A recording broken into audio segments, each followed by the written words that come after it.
Allah tuh memang pengen mudahin kalian. Allah tuh gak suka menyusahkan kalian. Kita sendiri aja yang nyari kesusahan. Kita sendiri yang nyari ribet. Allah tuh carinya yang mudah-mudah aja buat kita. La yukallifullahu nafsan illa usaha. Salat gak bisa berdiri, duduk, gak bisa duduk, berbaring, gak bisa tepat waktu, dijamak, buru-buru, dikosor, lupa, dikodok, tapi jangan istiqomah. Setiap hari kodok subuh. Nah ini istiqomah. Ini artinya teman-teman, Allah tuh pengen memudahkan kita zikir. Tapi jangan mentang-mentang Allah memudahkan kebaikan untuk kita, lantas kebaikan itu jadi bernilai murah bagi kita. Enggak. Sesuatu yang mudah di sisi Allah tidak selalu murah. Itu kan mindset manusia ya. Yang mudah itu jadi murah kan. Yang susah itu jadi berharga mahal. Yang langka makin mahal, makin langka makin mahal. Allah enggak kayak gitu.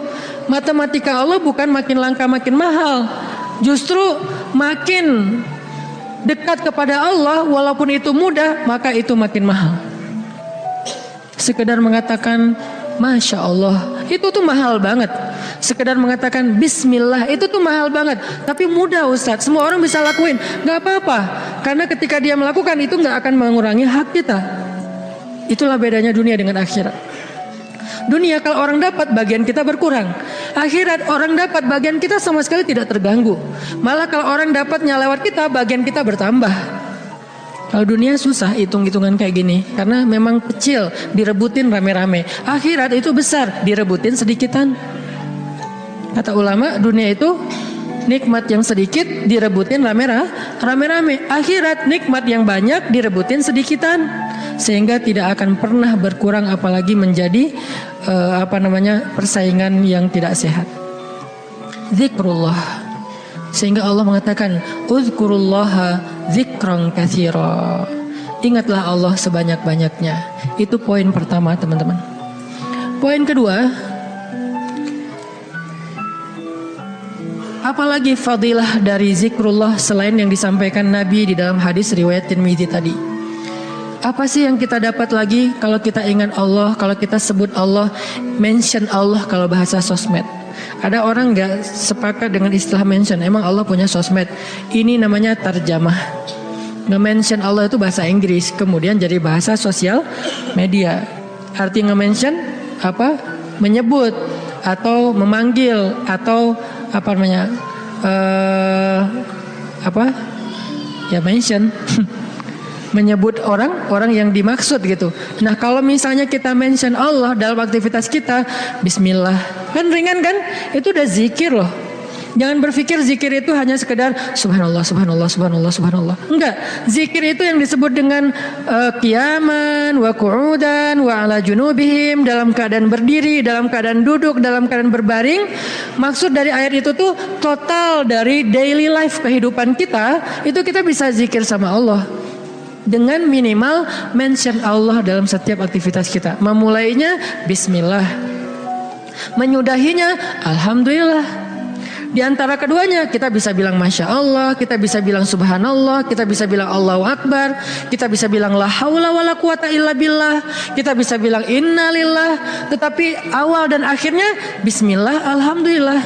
Kita bisa bilang A'udzubillah. Banyak kalimat. Ustadz saya gak hafal banyak zikir-zikir yang panjang. Itu adalah pertanyaan Bilal. Ya Rasulullah, saya gak punya dandana. Dandana itu wirid kalau bahasa pesantren.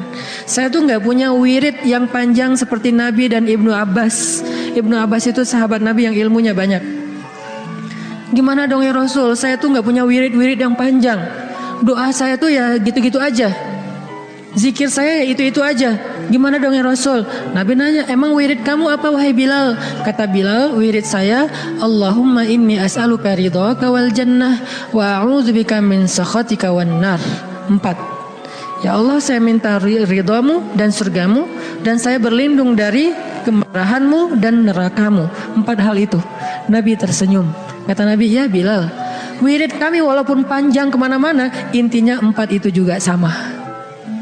Ini betapa Nabi itu orangnya tidak mau menyusahkan. Allah tidak pernah menyusahkan hambanya, Nabi tidak mau menyusahkan umatnya. Sama-sama memudahkan. Sehingga walaupun Bilal hafalnya cuma 4 kalimat wirid, kata Nabi, wirid kami yang panjang itu wahai Bilal, yang 1 jam itu intinya 4 juga sama. Sehingga Bilal merasa berbesar hati. Alhamdulillah kalau gitu ya Rasul, nggak apa-apa, nggak apa-apa. Akhirnya Bilal terus saja wirid dengan wirid itu. Wiridnya Muaz misalnya, Allahumma a'inni ala zikrika wa syukrika wa husni ibadatik, udah selesai. Siapa lagi? Wiridnya sahabat yang tidak disebutkan namanya tetapi dia dapat banyak kebaikan, la haula wala quwata illa billah. Ringan banget, la haula wala quwata illa billah. Ringan sekali untuk diucapkan. Ada lagi yang lebih ringan, subhanallahi wa bihamdih. Atau dibalik, subhanallahi wa bihamdi subhanallahil azim, atau dibalik subhanallahil azim wa bihamdi. Sama-sama kebaikan, cuman beda fadilah. Inilah zikir.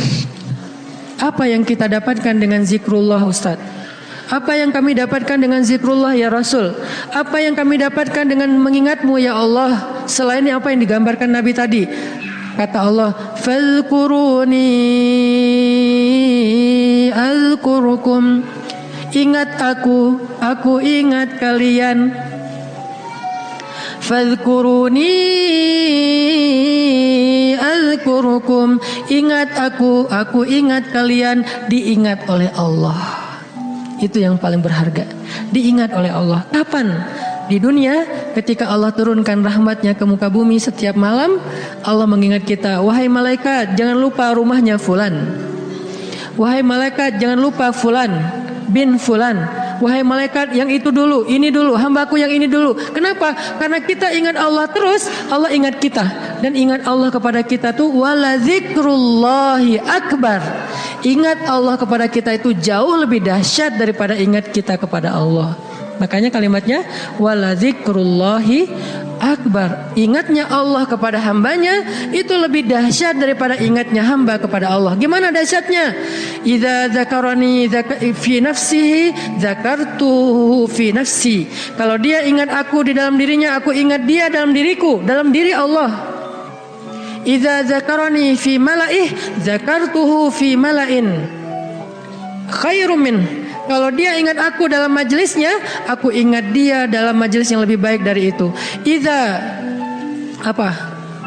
taqarraba ilayya shibran taqarrabtu ilaihi zira'an. Kalau dia mendekat kepadaku sejengkal, aku mendekat kepadanya sehasta. Kalau dia mendekat kepadaku zira'an sehasta, aku mendekat kepadanya ba'an sedepah.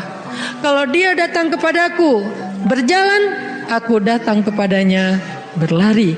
Wala zikrullahi akbar.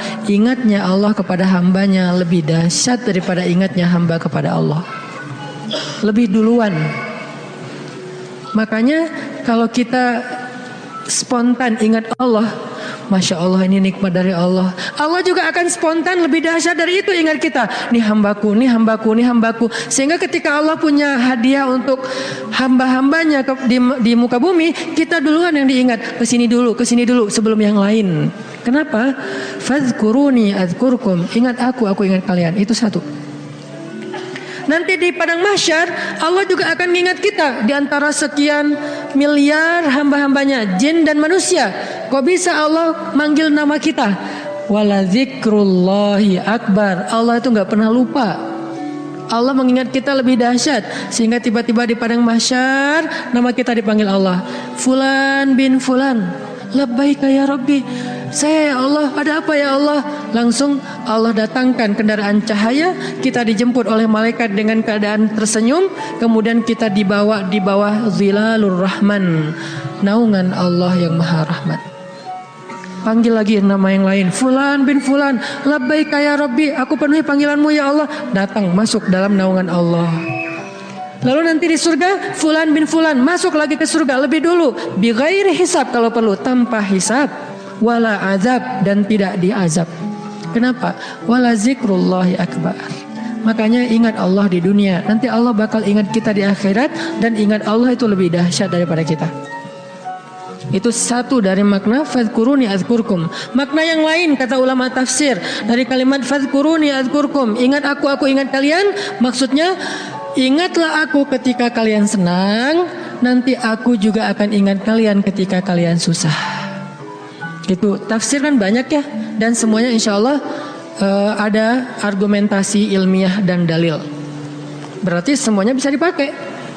Bisa ingat di sini artinya kita ingat Allah di dunia, Allah ingat nanti kita di akhirat. Kita ingat Allah ketika dapat nikmat, Allah nanti ingat kita ketika menambahkan nikmat. Atau kita ingat Allah ketika kita senang, nanti Allah akan ingat kita ketika kita susah. Gimana mengingat Allah ketika kita senang? Mudah, bilang aja alhamdulillah. Gampang kan? Saya nggak mengatakan harus selamatan, potong sekian kambing. Tapi kan itu syukur Ustaz. Iya nggak apa-apa. Tetapi yang paling ringan dulu kita belajar, yang paling simpel dulu aja deh. Biar kita nggak beralasan susah Ustaz untuk mengingat Allah ketika kita senang, harus manggil anak yatim, harus bikin selamatan di rumah, riweh. Nggak usah riweh-riweh. Udah aja bilang alhamdulillah. Mau lebih panjang dikit, hadza min fadli rabbi, ini anugerah dari Rabbku. Hadza rahmatun min rabbi, ini rahmat dari Rabbku. Mention Allah pokoknya ketika kita dapat nikmat. Nanti Allah akan ingat kita ketika kita dapat masalah. Ada masalah, Allah langsung, hambaku ada apa? Allah langsung ingat kita.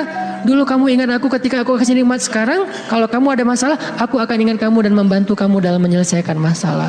Fadhkuruni adzkurkum. Itu janji Allah untuk orang yang berzikir. Semudah itu kita melakukannya.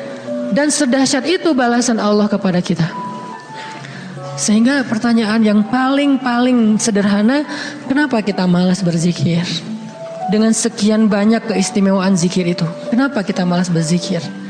Kenapa kita lebih bisa ngucapin banyak diksi, banyak kalimat, banyak kata, tetapi di dalam kalimat dan diksi-diksi kita yang banyak itu hampir nggak ada kata Allah?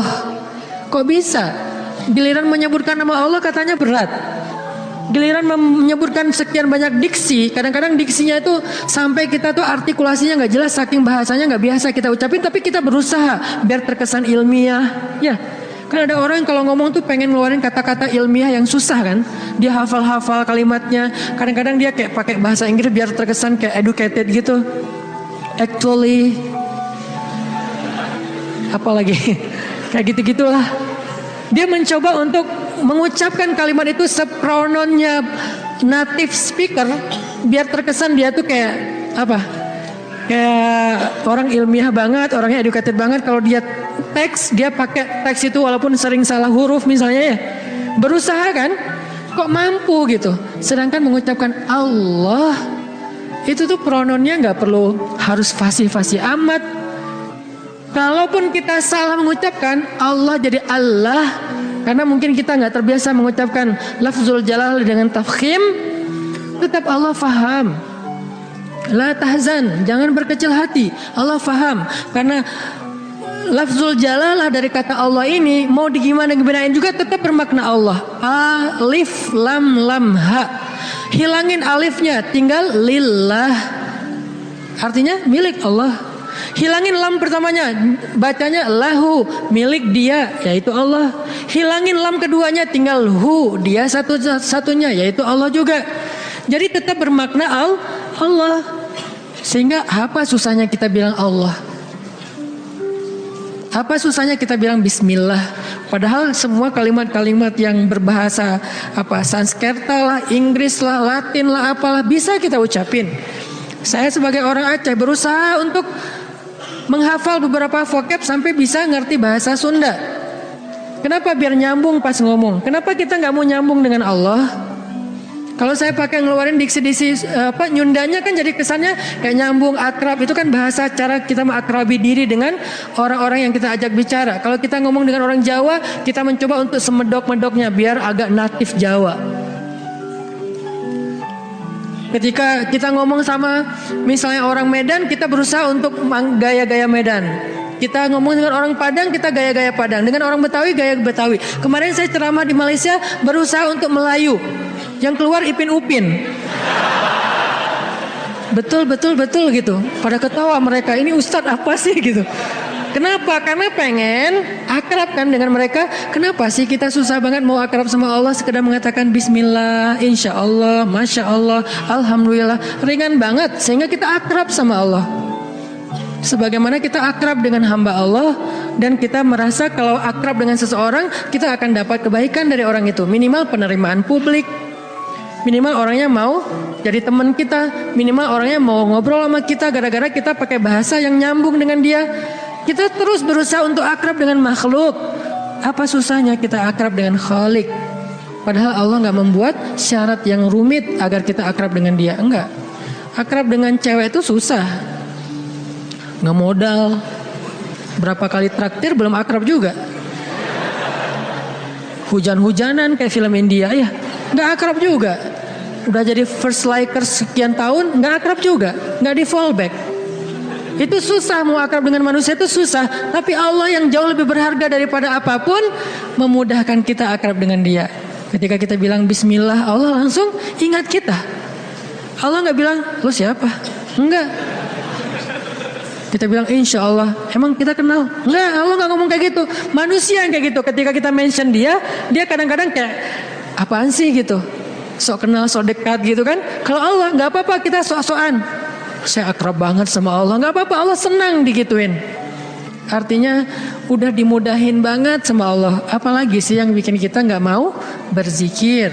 Udah banyak banget janji-janji Allah yang hebat tentang zikir. Apalagi yang membuat kita terhalang dari zikrullah.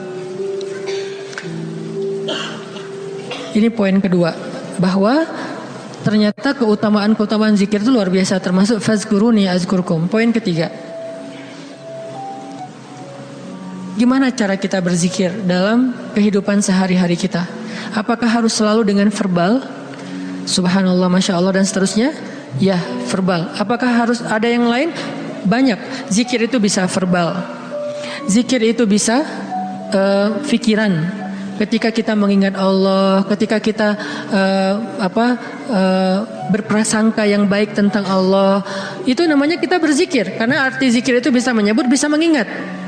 Bahkan orang yang beramal solih melakukan satu kebaikan karena Allah, itu juga termasuk berzikir. Bahkan dengan perasaan juga bisa berzikir. Gimana perasaan yang berzikir? Perasaan cinta kepada Allah itu zikir. Perasaan rindu kepada Allah itu zikir. Perasaan takut kepada Allah itu zikir. Perasaan kagum, takjub kepada kebesaran Allah itu zikir. Perasaan marah karena Allah, bukan kepada Allah. Marah karena Allah itu zikir. Benci karena Allah itu zikir. Malu itu zikir. Kalau perasaan kita itu diniatkan karena Allah, cuma niat, ringan banget, udah termasuk orang yang berzikir. Cuman nih niat, cuman ingat, udah masuk orang yang berzikir. Orang yang wadzakirin Allah katsiran wadzakirat, orang yang mengingat Allah sebanyak-banyaknya. Ingat, kapan kita ingat Allah? Banyak, dalam setiap adegan kehidupan kita. Dan mengingat Allah itu tematik, gak harus selalu mengingat Allah dalam arti Allah, oh ya saya ingat Allah. Enggak, itu kurang tematik, kaku. Ingat Allah itu tematik. Kalau misalnya kita lagi sabar, ingat Allah, Allah Maha Penolong. Kalau kita lagi dalam masalah, kita ingat Allah, Allah Maha Penolong. Kalau kita dapat rezeki, ingat Allah, Allah Maha Baik. Kalau kita lagi sendiri, ingat Allah, Allah Maha Menemani. Kalau kita mentok dengan ujian kita ingat Allah, Allah Maha Memberi jalan keluar. Kalau kita merasa dikhianati, Allah Maha Menghargai. Kalau kita merasa kehilangan, Allah Maha Mengganti. Ingat Allah itu dalam tema-tema kehidupan kita yang banyak. Kalau kita bingung, Allah yang Maha Memberi bimbingan dan petunjuk. Kalau kita kekurangan, Allah yang Maha Memelihara. Ingat Allah, Allah kalau bahasa Allah apa? Lagi Allah terus, gimana sih? Allah dulu, Allah lagi, Allah terus. Ya gitu deh pokoknya. Allah dulu, Allah lagi, Allah terus. Semudah itu mengingat Allah. Jadi gak perlu ribet. Kita gak perlu mention Allah pakai underscore terus lupa di depannya ntar ketukar sama yang fake. Gak gitu kan ya.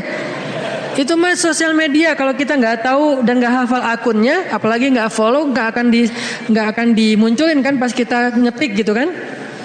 Tersalah lagi, udah capek-capek story ternyata salah dan gak bisa diedit, akhirnya hapus semua. Allah tuh gak kayak gitu, gampang. Ingat aja. Ketika kita ingat Allah, saat itu juga Allah ingat kita. Ana inda dhanni abdi bi, aku tergantung prasangka hambaku kepadaku. Jadi kalau kita pengen Allah ingat kita, ingat Allah. Langsung saat itu juga Allah ingat kita. Langsung. Sehingga ketika Nabi dan Abu Bakar terkurung di dalam gua Thur, Abu Bakar sempat lupa, manusiawi. Gara-gara khawatir terhadap keselamatan Nabi, Abu Bakar mengatakan, ya Rasulullah kita cuma berdua. Lupa, harusnya bertiga. Ya Rasulullah kita cuma berdua, ya Rasulullah kita cuma berdua. Musuh kita banyak, gimana ini? Nabi mengatakan, ma dhannuka bisnain, Allahu salisuhuma.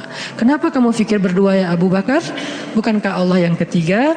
Baru kalau udah ingat Allah, la tahzan, innallaha ma'ana. Udah gak usah khawatir Abu Bakar, Allah bersama kita. Ketika Nabi berprasangka Allah bersama kita, maka Allah persis seperti persangkanya bahwa Allah bersama mereka. Langsung Allah palingkan wajah musuh-musuhnya dari melihat ke bawah. Gak ngelihat ke bawah, ke semua arah dilihat kecuali ke bawah. Ngelihat ke atas, ada nggak di tebing atas? Nggak ada. Ngelihat ke depan, di balik bukit ada nggak? Nggak ada. Ngelihat ke kiri, di sebelah sana ada nggak? Nggak ada. Lihat ke kanan, di ujung sana ada nggak? Nggak ada. Di belakang, mungkin mereka udah lari, nggak ada. Semua arah dilihat, tapi ke bawah nggak. Kenapa? Allah yang mengarahkan pandangan mereka. Kenapa Allah arahkan pandangan mereka? Karena Allah terlibat dalam urusan itu. Kenapa Allah terlibat? Karena hambanya berprasangka Allah bersama kita. Ada riwayat mengatakan muncul laba-laba bikin sarang. Ada riwayat mengatakan muncul merpati bikin sarang di situ. Tetapi riwayat yang paling kuat, walaupun kita respect dengan semua pendapat ulama, tapi yang paling kuat di antara semua pendapat itu, memang Allah palingkan wajah mereka untuk tidak melihat ke bawah. Padahal kalau mereka ngelihat gini aja, nggak usah ngintip jauh-jauh. Cuman gini doang, udah kelihatan tuh di bawah. Karena guanya bukan gua, lubang kecil. 2 orang duduk di situ sempit. Kalau mereka ngelihat ke bawah kayak gini, gua tahu nih, ini kaki siapa nih? Ketahuan, kelihatan. Kenapa sih nggak ngelihat ke bawah? Padahal ngelihat ke bawah itu sesuatu yang paling mudah dan kita sering banget ngelihat ke bawah. Tapi di waktu itu benar-benar nggak ngelihat ke bawah. Semua ngelihat muter sampai mereka munyar, sampai mereka pusing. Tapi ke bawah nggak. Luar biasa ya. Berarti Allah bersama Nabi dan Abu Bakar. Kenapa? Karena Nabi mengatakan Allah bersama kita. Jadi saat kita ingat Allah, saat itu juga Allah ingat kita. Sehingga teman-teman, poin ketiga ini mudah-mudahan menjadi penyempurna dari booster kita, 1 hour booster, bukan 1 minute mungkin, tentang amalan yang paling baik, amalan yang paling istimewa, amalan yang paling disukai Allah, amalan yang paling berharga, yaitu zikrullahi ta'ala, menyebut nama Allah, mengingat Allah, berserah kepada Allah subhanahu wa ta'ala. Mudah-mudahan kita termasuk orang yang bisa banyak zikir setiap harinya. Kalau lagi sedih, panggil Allah, ya Allah saya lagi sedih. Sebelum kita panggil, ya netizen, panggil Allah dulu. Jangan panggil netizen, karena dia tuh sok tahu, sok benar. Maha tahu, kalau mau bilang maha nggak boleh. Sok tahu, sok benar, benar terus, nggak pernah salah, kita yang salah. Dan dia lebih tahu masalah kita daripada kita sendiri. Nah itu netizen. Makanya jangan ngomong ke netizen. Jangan ngomong ke grup dulu, teman-teman, geng, aku lagi ada masalah nih. Sebelum ke yang lain, bahkan sebelum ke pasangan halal kalau kita udah punya pasangan, sebelum kita ke orang tua kalau kita masih punya orang tua, bilang, ya Allah, harus Allah dulu. Kenapa? Karena cuma Allah yang tahu jawabannya. Yang lain itu nggak tahu kalau Allah nggak ngasih tahu. Dia tuh nggak tahu, terbersit pun nggak di kepala dia kalau Allah nggak titip di kepala dia untuk kita. Jadi Allah dulu, ya Allah, saya lagi ada masalah. Ya Allah, hutang saya gede. Ya Allah, saya baru ditolak. Ya Allah, saya baru ditinggalin. Ya Allah, saya dimarahin. Ya Allah, ya Allah, ya Allah. Ya Allah, panggilan yang paling istimewa. Ya Allah, sebelum yang lainnya. Kita biasakan itu ya dalam kehidupan sehari-hari kita, ya Allah, ya Allah. Jadi kayak akrab gitu sama Allah. Mudah-mudahan dengan kita akrab, Allah juga sayang sama kita. Sehingga kalau kita lagi lemah, setan datang ngegodain kita untuk berbuat dosa, gak berkuasa, kita nolak hawa nafsu, Allah yang nyelamatin kita, bukan diri kita. Kenyataannya manusia itu dhaifa, lemah. Lalu datang setan ngegoda-godain kita kayak berat banget, nggak mampu, Allah yang akan nolongin kita. Hampir tergelincir ke jurang neraka, Allah yang nyelamatin kita, narik kita. Hampir meninggalkan kewajiban, malas-malasan, Allah yang nguatin kita. Kalau Allah sayang sama kita.